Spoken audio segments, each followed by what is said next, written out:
नमस्कार साथियों, मेरा नाम हरीश वर्मा है। मेरे चैनल टीचिंग टॉक में स्वागत है। साथियों, आज मैं पढ़ाऊंगा उत्तर वैदिक काल। आई बात समझ में। तो ऋग्वेद को हमने अच्छे से पढ़ लिए हैं। अब अगले चरण में हम पढ़ेंगे उत्तर वैदिक काल। उत्तर वैदिक काल में ना साथियों, ऋग्वेद की रचना नहीं हुई थी। आई बात समझ में। ऋग्वेद की रचना ऋग्वैदिक काल में हुई थी। उसके बाद उत्तर वैदिक काल में यजुर्वेद, अथर्ववेद और सामवेद की रचना हुई थी। आई बात समझ में। तो आइए हम देखते हैं इसके सामाजिक जीवन, आर्थिक जीवन, धार्मिक जीवन और राजनीतिक जीवन। तो मैं इस सेक्शन को ऋग्वैदिक काल से तुलना करके बताऊंगा। आई बात समझ में कि ऋग्वैदिक काल में कैसी थी धार्मिक जीवन, आर्थिक जीवन, ठीक है, राजनीतिक जीवन। उसके बाद उत्तर वैदिक काल में क्या चेंजेस हुए, इसको अंतर करके बताऊंगा ना, तो आपको बहुत अच्छे से समझ में आएगा। आई बात समझ में। तो सबसे पहले हम ना सामाजिक जीवन को देखेंगे, क्योंकि समाज ही किसी भी सभ्यता का सबसे महत्वपूर्ण पार्ट होता है। आई बात समझ में। तो आइए हम एक एक करके देखते हैं। तो ना ऋग्वैदिक काल में हमने देखे थे कि समाज ना 4 वर्णों में बढ़ चुका था, ठीक है। ब्राह्मण वर्ग, क्षत्रिय वर्ग, वैश्य वर्ग, शूद्र वर्ग, ठीक है।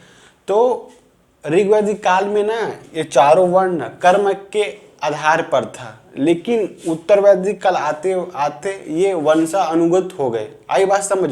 वंशानुगत का मतलब होता है ब्राह्मण का बेटा ब्राह्मण ही बनेगा, चाहे वो कितना ही कमजोर क्यों ना रहे पढ़ाई लिखाई में, ठीक है, बुद्धिमानी में। क्षत्रिय का बेटा क्षत्रिय ही रहेगा। आई बात समझ में। कितने ही कमजोर क्यों ना रहे। आई बात समझ में।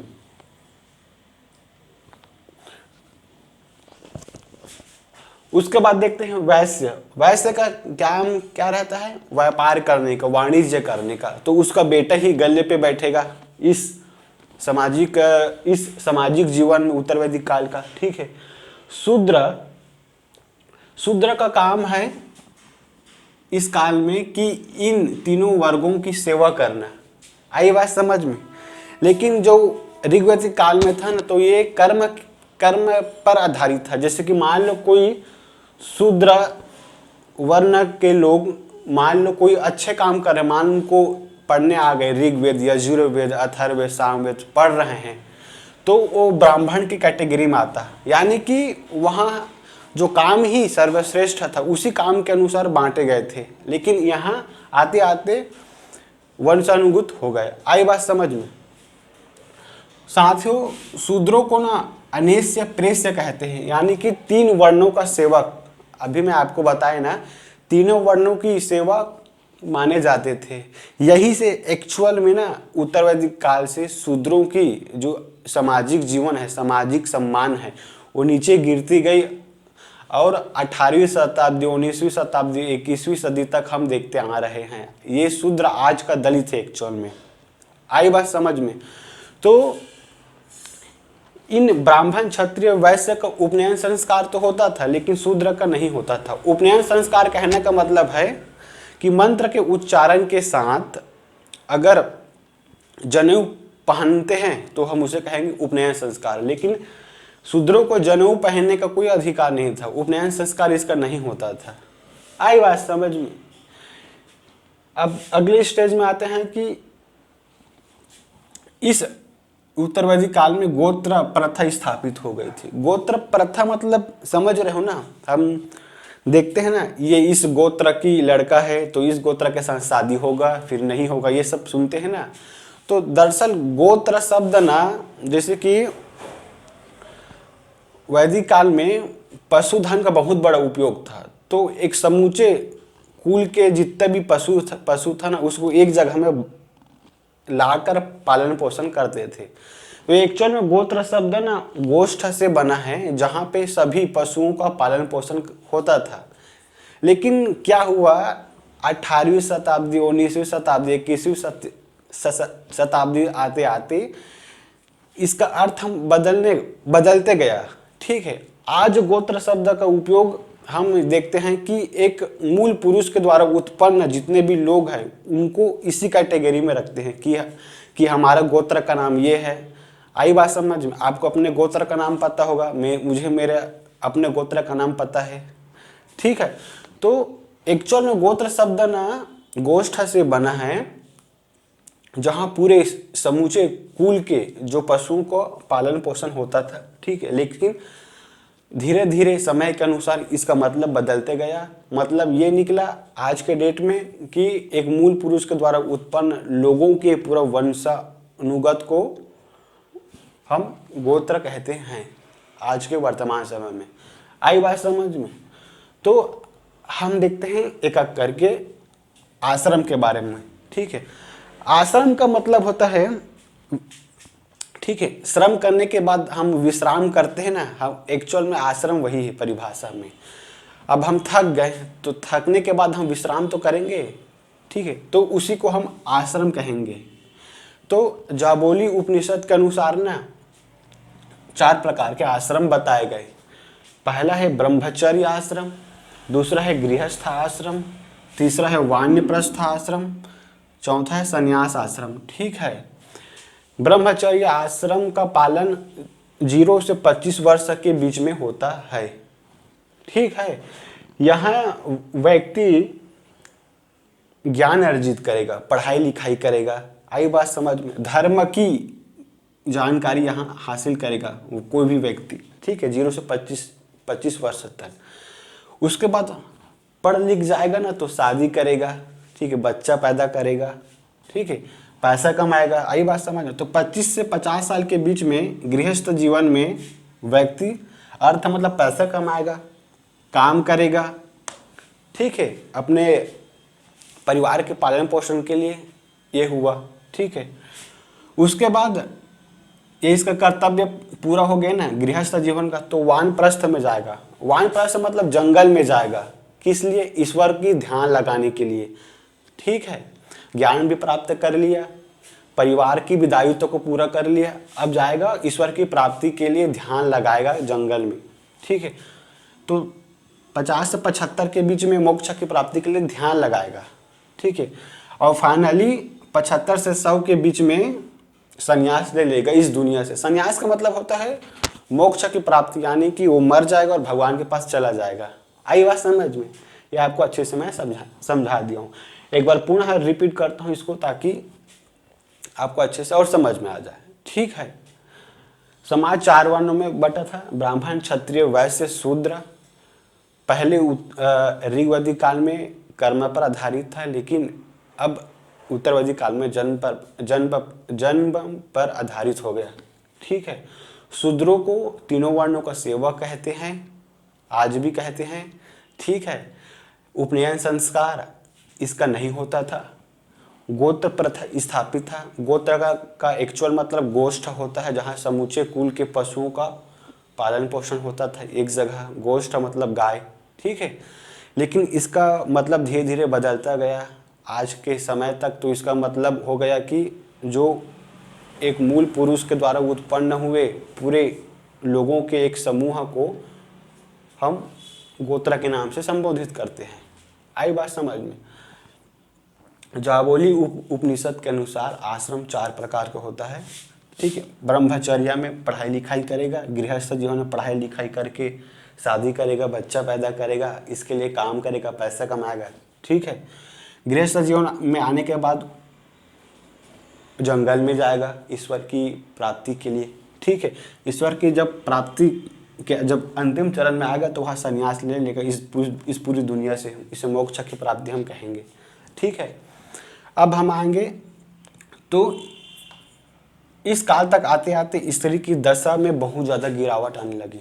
जैसे कि शूद्रों की दशा में बहुत गिरावट देखने को हमें मिलता है ना, ठीक स्त्री की दशा में स्थिति में बहुत ज़्यादा गिरावट आ गई थी। उसे सिर्फ भोग विलास की वस्तु समझी जाती थी, ठीक है। परिवार पितृसत्तात्मक थी। पितृसत्तात्मक मतलब होता है पिता ही मुख्य माना जाता था, मुखिया माने जाते थे परिवार का। संयुक्त परिवार था, अलग अलग नहीं था, ठीक, मतलब बंटवारा नहीं होता था इस काल में। अब अब हम आते हैं कि इस सभ्यता के लोग ना नगरीय सभ्यता थे। आई बात समझ में।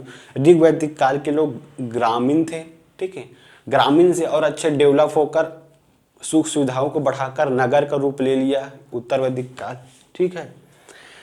अब हमें यहाँ पे कंफ्यूज होता है कि वर्ण और जाति क्या अंतर है। तो वर्ण को ना कर्म के आधार पर बांटा गया था, लेकिन अभी तो वंश के अनुसार हो गया। जाति शब्द एक्चुअल में ना, जाति शब्द महर्षि यास का के निरूपता में कृष्ण जाति का नाम आया है, ठीक है। तो कंफ्यूज मत होना, वर्ण और जाति एक नहीं है, अलग अलग है। महर्षि यास के निरुक्त में कृष्ण जाति का नाम आया है, ठीक है। ये निरुक्त वेदांग है, ठीक है। वेदांग 6 प्रकार का होता है ना। तो वेदों को पढ़ने के लिए एक सहायक जो पुस्तक होती है ना, वेद तो बहुत सारा है, बहुत सारे श्लोक है, उसको समझने के लिए एक सहायक पुस्तक और होती है। तो उस सहायक पुस्तक में से एक पुस्तक का नाम क्या है? निरुक्त, ठीक है। इसे उत्पत्ति शास्त्र कहते हैं।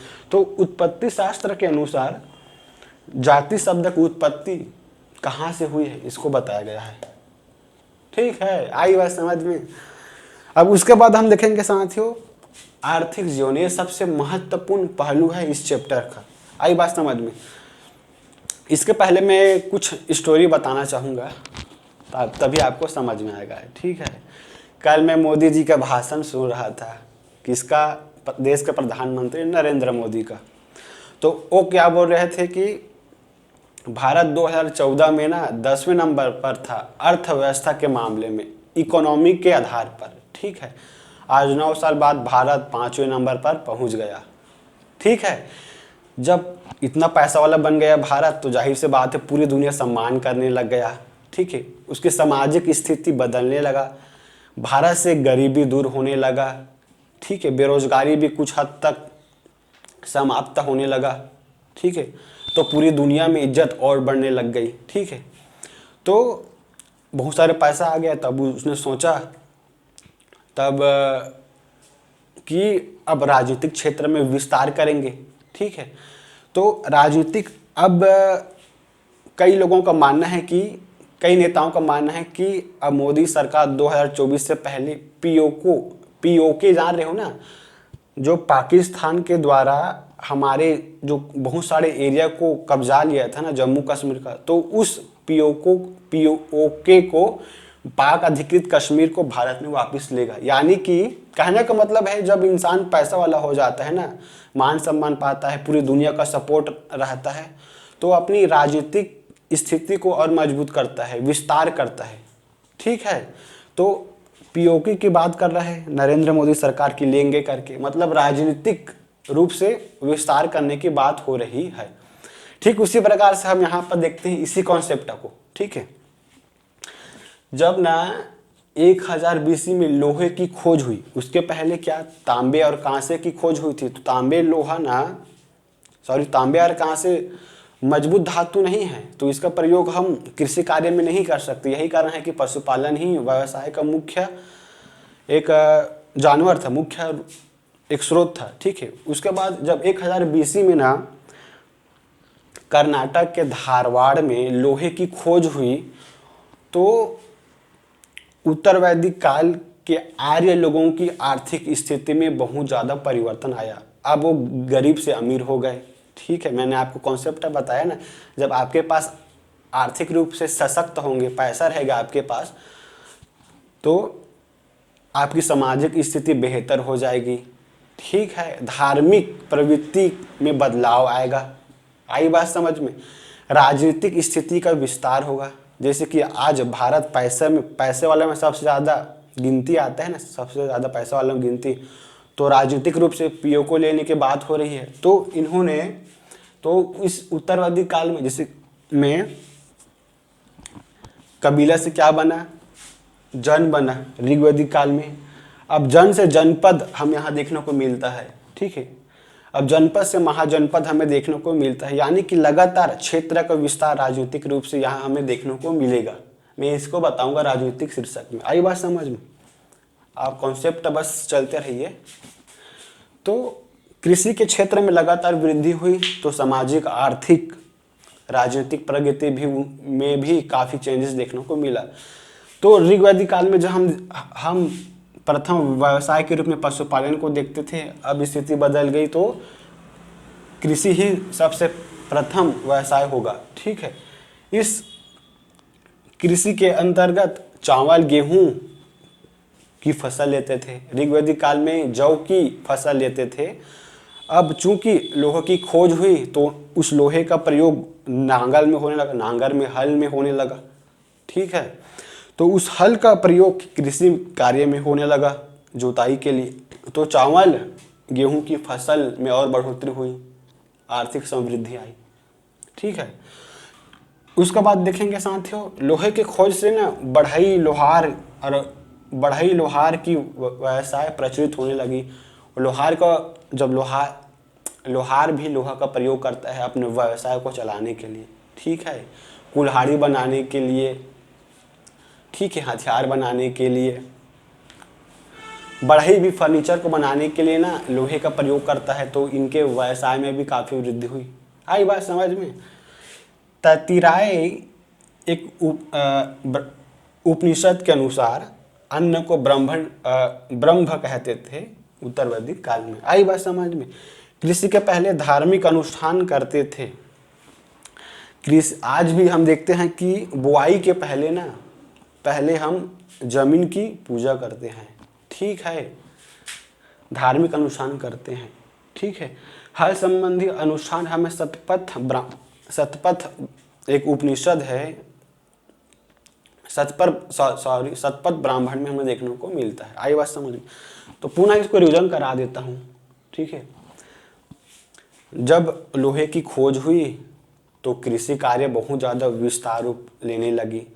जब पैसा आने लगा उसके बाद, ठीक है, पैसा आने के बाद, आर्थिक जीवन बेहतर होने के बाद राजनीतिक रूप से और आगे बढ़ने लगे इस सभ्यता के लोग।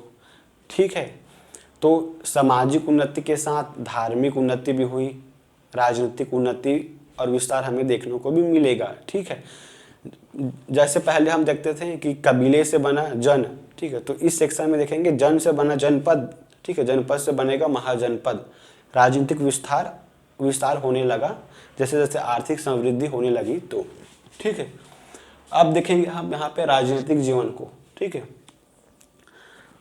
जैसे कि हमने पढ़ा है कि ऋग्वैदिक काल में ना राजा का चुनाव समिति नामक संस्था करती थी, लेकिन उत्तर वैदिक काल आते आते जो राजा चुन लिया गया था ना समिति के माध्यम से, अब उसके बच्चे ही राजा बनने लगे। ठीक है, तो शासन का आधार राजतंत्र था, मतलब राजाओं के तंत्रों के माध्यम से संचालित होता था शासन। ठीक है, वंशानुगत होने लगा। अब कोई समिति चुनती नहीं थी राजाओं को। ठीक है, राजा का बेटा राजा ही बनेगा। इस राजा का कॉन्सेप्ट हमें ऐतराय ब्राह्मण ग्राम में देखने को मिलता है। राजा की उत्पत्ति का सिद्धांत ऐतराय ब्राह्मण ग्रंथ में देखने को मिलता है। आई बात समझ में है। तो सभा और समिति का अधिकार कम हो गया, जाहिर सी बात है, वंशानुगत हो गया ये पद। तो समिति नामक संस्था चुनाव नहीं करती थी, जाहिर सी बात है इसकी स्थिति कमजोर हो जाएगी। ठीक है, कबीला, जैसे मैं आपको बताया कि कबीला से बना जन। ठीक है, ये ऋग्वेद काल में हुआ था। ठीक है, अब उत्तरवैदिक काल में इस जन से बनेगा जनपद, अब जनपद से बनेगा महाजनपद। 16 महाजनपद हमें देखने को मिलेगा। इसके बाद हम देखेंगे लोकेशन वाइज 16 महाजनपद को। समझ में आई बात। तो तुर्वस और कृवि मिलाकर, ये जन है, तुर्वस और कृवि मिलाकर पंचाल महाजनपद बनेगा। ठीक है, भरत और पुरु को मिला देंगे ना, मतलब एक हो गए, एकीकरण हो गया, राजनीतिक विस्तार हुआ, क्योंकि पैसा बहुत ज़्यादा था। आर्थिक रूप से सैन्य के कारण भरत और पुरु जन मिल गए, बना क्या कुरु। भरत और पुरु को मिलकर कुरु बनेगा। आई बात समझ में। ये महाजनपद है, पंचाल महाजनपद, कुरु महाजनपद। ठीक है, पूरे राष्ट्र की रक्षा करना। ठीक है, पहले राजा का कर्तव्य क्या था? मवेशी की रक्षा करना, कबीलाई जीवन को बेहतर बनाने के लिए ईश्वर से प्रार्थना करना। अब इनका कार्य में काफ़ी विस्तार देखने को हमें मिलता है। ठीक है, अब जितने भी पूरा क्षेत्र में राज करते थे ना राजा, अब उस पूरे भूभाग को रक्षा करने का दायित्व भी आ गया। आई बात समझ में? राजनीतिक जीवन के माध्यम से हम देखेंगे और कुछ अच्छा स्टेप। तो कर आय का 16वां भाग था। ऋग्वेदिक काल में हमने देखा था कि स्वेच्छा से जनता लोग बलि नामक कर देते थे सुरक्षा के बदले राजा को। अब यहाँ अनिवार्य हो गया कर को 16वां कर का आय का 16वां भाग राजा को देना बहुत जरूरी था। ठीक है, सेना स्थायी नहीं था। आई बात समझ में? उत्तर वैदिक काल में अभी भी सेना स्थायी नहीं था। सिर्फ युद्ध के समय लोगों को ट्रेनिंग देकर प्रशिक्षण कराकर युद्ध में भाग लेते थे। आई बात समझ में? उम्मीद करता हूँ साथियों बहुत बेहतरीन तरीका से, बहुत बेहतरीन कॉन्सेप्ट के साथ आपको समझ में आ रहा होगा, क्योंकि मैं उसी प्रकार से पढ़ा रहा हूँ। ठीक है, अब हम आएंगे अगले चरण धार्मिक जीवन पर।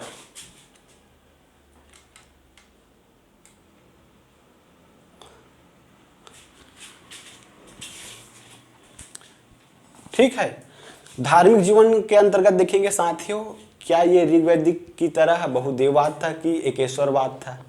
ठीक है, हम देखेंगे तो उत्तर वैदिक काल में बहुत सारे देवताओं को पूजते थे। आई बात समझ में? मुख्य देवता प्रजापति था। प्रजापति मतलब ब्रह्मा, सृजन का देवता था ना ये। आज भी हम मानते हैं कि पृथ्वी की उत्पत्ति किसने करी है? तो ब्रह्मा जी ने करी है पृथ्वी की उत्पत्ति, सृजन करी है। ठीक है, यज्ञ और कर्मकांड का महत्व तो बढ़ गया। ठीक है, अब इसका उपयोग बहुत ज़्यादा होने लगा। ठीक है, रूढ़िवादिता बढ़ती गई। यज्ञ करते थे हर मनोकामना को पूर्ण करने के लिए, अपनी इच्छाओं को मूर्त रूप देने के लिए यज्ञ और कर्मकांड को बढ़ावा देने लगा। ठीक है, पशुओं के देवता रुद्र को शिव के रूप में पूजा जाने लगा। ठीक है, जो पशुओं को देवता था ना, जो पशु मुख्य रूप से व्यवसाय का एक केंद्र था पशु पालन। ठीक है, तो उनके एक देवता था रुद्र, उसको भगवान शिव के रूप में पूजने लगा। ठीक है, महादेव के नाम से पूजने लगा। यहाँ से मूर्ति पूजा शुरू होने लग गया। ठीक है, 16 संस्कार ना यहीं से शुरू हुआ। जो बच्चे के जन्म से लेकर मृत्यु तक जितने भी संस्कार होते हैं ना, जैसे बच्चे का जन्म से पहले बच्चे के जन्म के बाद नाम रखते हैं, नाम वाला संस्कार हो गया। मुंडन का कार्य कराएगा, संस्कार का मुंडन। ठीक है, तो मृत्यु तक जब दफना दिया जाता है, जला दिया जाता है, जन्म से लेकर मृत्यु तक 16 संस्कार हमें यहाँ देखने को मिलता है। ठीक है, षड दर्शन 6 प्रकार के दर्शन हमें देखने को यहीं मिलेगा। ठीक है, यज्ञ 18 प्रकार का वर्णन मिलता है। यज्ञ होता था ना, तो 18 प्रकार का यज्ञ यहाँ हमें देखने को मिलता है। आई बात समझ में? औपनिषदीय क्रांति हुई, मतलब जितने भी उपनिषद की रचना हुई है ना, ये यही काल में हुई एक्चुअल में। आई बात समझ में? तो साथियों, ये उत्तर वैदिक काल खत्म हो चुका है। इसी के साथ वैदिक काल को भी मैं पूरा समाप्त कर दिया हूँ। मैंने बहुत बेहतरीन तरीका से उदाहरण देकर आपको पढ़ाया है। आई बात समझ में? तो जय हिंद साथियों, मेरे इस चैनल को सब्सक्राइब करना, लाइक करना बिल्कुल भी ना भूलो। ठीक है।